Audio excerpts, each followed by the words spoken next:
продолжуваме темата дали првиот бран од пандемијата COVID-19 го издржи нашиот здравствен систем, односно дали нашето здравство е способно да се бори со вакви удари, понекогаш и неочекувани.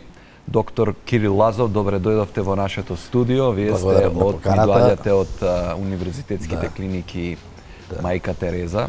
Благодарам на поканата и поздрав до сите оние гледачи кои што не гледаат телевизија Алфа денес. Докторе, се јавуваат гледачите, темата е релевантна. Се прашуваме што не чека, како ќе се справиме со пандемијата, но пред се, сега во моментов е актуелно, како да отидеме да ги посетиме лекарите. Мој термин веќе почнува да свети на црвено. Одлуката да се почне со работа хронично болните на 23 и засегнатите родители кои сакаат децата да им одат на онлайн настава, не можат, хронично се болни и така натаму, во моментов предизвика се чини сериозен проблем. Можат ли да одговорат на мој термин во моментот? Каква е состојбата? Видете, согласно бројките кои што ни се пласираат во вчерашниот ден и пред вчерашниот ден, каде што имаме бројки од 186 заразени, 7 починати. Во преходниот ден имаме бројка на заразени некаде околу 163, ако не се лажам, чинам, и починати некаде повторно 7 лица. Во периодот од 6 до 13 септември бројката на починати се движи 27 лица според официјални податоци на Министерството за здравство. Самото тоа по себе кажува дека состојбата во моментов е крајно алармантна и сметам дека оваа одлука која што ја донесе Министерството за здравство и владата на Република Македонија за враќање на хронично болните и на трудниците дека е преуранета и дека во период што следува дека ќе имаме сериозни проблеми доколку тие лица се вратат ќе се заглавели овој мој термин. Видете вака, или ќе да речеме ќе може да се спаси со интервентните упати, ургентните. Видете вака, ова што се случува сега во моментов не е последица на лошото менаџирање од почетокот на кризата. Знаете како, беа прекинати сите специјалистички прегледи. Значи, голем број од хронично болните лица останаа дома и покрај тоа што нив им е потребна редовна контрола, редовна контрола на терапијата, следење на нивната здравствена состојба. Истото имавме, се случува и втор проблем, каде што имаме пациенти, каде што имаме неоткрини диагнози, знаете. Значи, во периодов што следеше, тие лица не беа третирани, беа оставени дома и сега кога ќе се јават на лекар, нивната состојба е влошена или се несуваат состојби кои што, доколку функционираше мој термин, во периодот претходно ќе можевме многу полесно да се справиме со болеста на тие пациенти. Сето ова е последица по моје на лошото менаџирање уште од самиот почеток на кризата. И тоа се случи кога Министерството за здравство заедно со Комисијата за заразни болести едноставно немаше идеја како да го изменаџира системот во тој момент, како да се постоеше кај нив една дезориентираност, односно во насока на организирање на здравствениот систем, во смисла на ковид болници, во смисла на пациенти кои што се болни со ковид, на оние пациенти кои што се незаразени и кои што можеа да бидат прифатени и тоа сега си тече по еден. Докторе, може би е рано за таква анализа, но предпоставам некој ќе анализира тоа. Дали токму ваквата лоша организација придонесе за големиот број на смртни случаи? Ние сме веројатно шампиони во регионот по број на смртни. Видете вака, статистичките податоци во овој момент се поразителни. Македонија во моментов има 675 починати, ако не се лажам, и некаде преку 16.300 од почетокот на кризата кои што беа заразени со COVID-19. Да се навратиме само на изјавата на ресорниот министер, кога тогаш не обидуваше дека максималната бројка која што би требало на заразени да биде некаде 2300, за потоа да ретарира до некоја бројка 2700. Меѓутоа сега гледаме дека бројките се далеко драматични. Во контекст на ова, исто така би можел да кажам дека бројката на починати на 1 милион жители во Македонија во однос на бројката на починати во регионот е, да речем, драматична. На 1 милион жители Република Македонија има 317 починати, додека еве за илустрација да кажеме бројката во соседството во Република Грција, таа бројка негде околу 30, во Србија бројката се движи некаде околу 80, во Бугарија, ако не се лажам, негде 105-107, во Албанија ни е 118, Босна некаде околу 200, значи ако направиме една математика, да не речам весела математика, оти не е моментот за не, компаративни, за компаративни анализи, ако направиме, значи вкупната бројка на починати од регионот е некаде со кореспондира со таа бројка што е на починати во Република Македонија. И како еден податок кој што исто така би бил во оваа насока, значи просекот на починати на светско ниво е некаде околу 120, а додека во Македонија 317, што значи дека некаде според статистиките на Министерството за здравство за 2,6 пати е поголема од оној просек на светско ниво.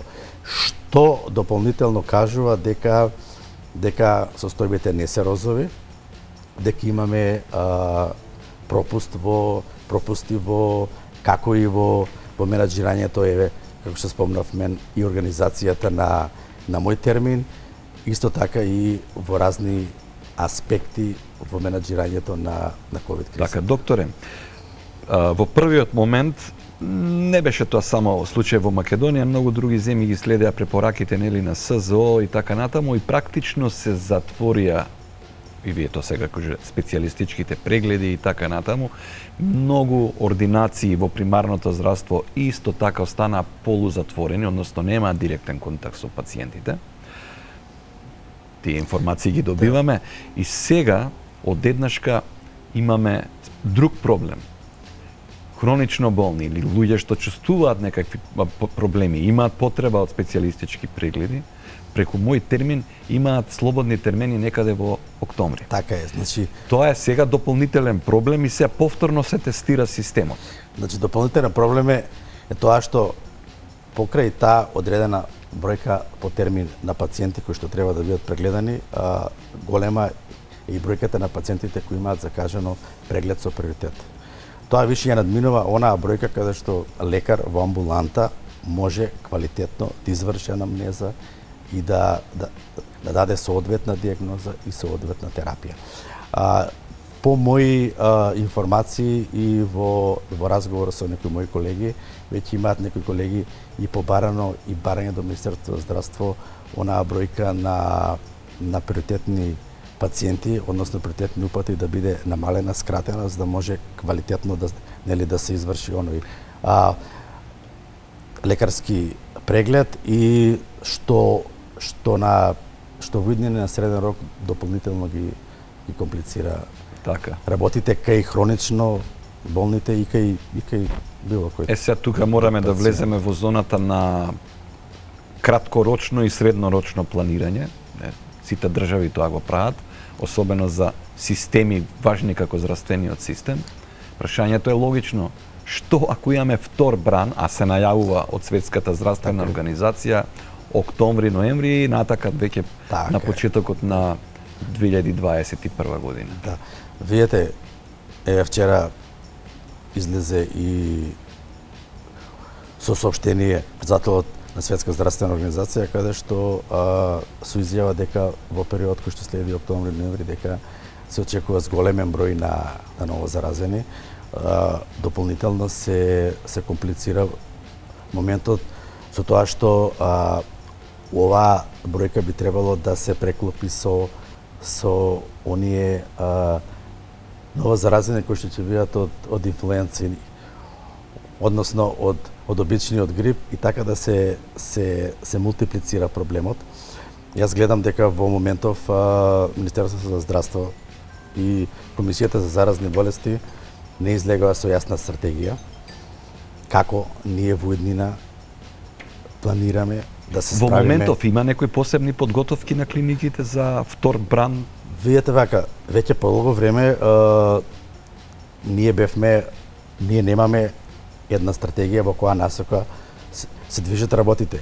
Се организираа избори со изговор дека е потребно што побрзо да се формираат институциите за како би се справиле што полесно и побезболно со ковид предизвикот. Меѓутоа видовме се случаја одмори, отиде одредени политичари на одмори, по формирање мнозинство, влада и еве, ако не се лажам, и се уште целосно и не е формирана владата, мислам дека јас нема. мислам дека влеговме како општество во една постизборна дремка, излегувањето од сонот веќе ни се случува, се повеќе имаме бројки на заразени, на нови жаришта. И сиот овој период, како да кажам, не се работеше во насока на формирање на една стратегија како ние во периодот што следува ќе се справиме. Прашањето е зошто не се прави. Еве сега да завршиме со ова.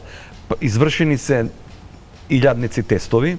Еден тест чини 4-5 илјади денари, тоа се скапи тестови. Значи огромни пари влегува во да речеме трезорите на приватните клиники или тие што ги вршеа тестовите, а недостасува анализа од тие тестови.